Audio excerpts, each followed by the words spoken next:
ki çağındayım, başım zahmetim. عليها شيء كرم من الرسم نمي هم من المجهود كانوا مجبرة إطلاقا كاريو. هذا خير وقبل الجي أبي زورزينة استاذ السير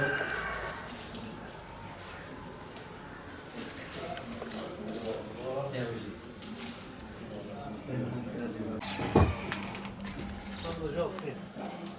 إن شاء الله başım sana. Umut Kermani ki ben yardımcı olarak. Gel aynı kareye de. Tansiyon var. Hemen dur abla. Dur dur gör bile.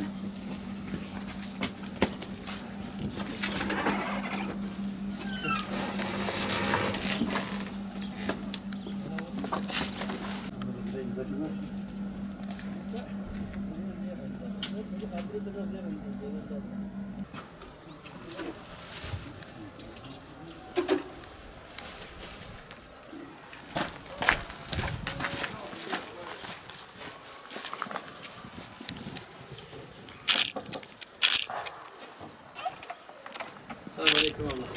İmkanı hakkım var. Hem Umut Kervan'ı da mecbur yardım anayım. Nabi abi çok.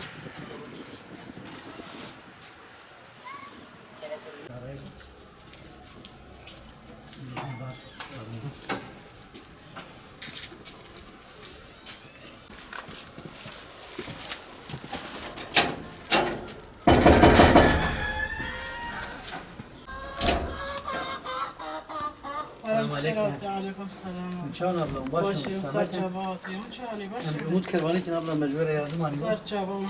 Sevçenleş. Kızım. Ömer abi çavaya başı durmayın. Başa Allah'a baş. Hediye dua etkin abla.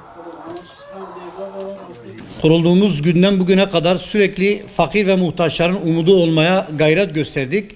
Elimizdeki imkanlar doğrultusunda bugün de başta yetimler olmak üzere mağdur ve yardıma muhtaç 150 aileye gıda kolisi ve kırmızı et yardımında bulunduk. Gıda kolimizde temel gıda ihtiyacı olan bulgur, pirinç, mercimek, şeker, çay, ayçiçek yağı, salça, tuz ve makarnadan oluşuyor. Ayrıca 1,5 kilogram kırmızı et de gıda kolimizin içerisinde bulunmaktadır. Şu an derneğimizde kayıtlı mağdur ve muhtaç aile sayısı 13 bine dayandı. Tüm bu mağdur ve ihtiyaç sahibi ailelere yardım etmede zorluklar yaşıyoruz. Bizler de bu vesileyle hayırseverlere çağrıda bulunmak istiyoruz. Gelin birlikte el ele verelim. Batman'da yaşayan fakir ve muhtaç ailelere yardımcı olalım. Onları sevindirelim. Hayırseverler birebir bize eşlik ederek de bağışta bulunabilirler. Bizler var olduğumuz sürece Umut Kervanı olarak fakir, muhtaçlar ile hayırseverler arasında köprü vazifesini görmeye devam edeceğiz. Bu dağıttığımız yardımda da emeği geçen tüm hayırseverlerden Allah razı olsun diyor.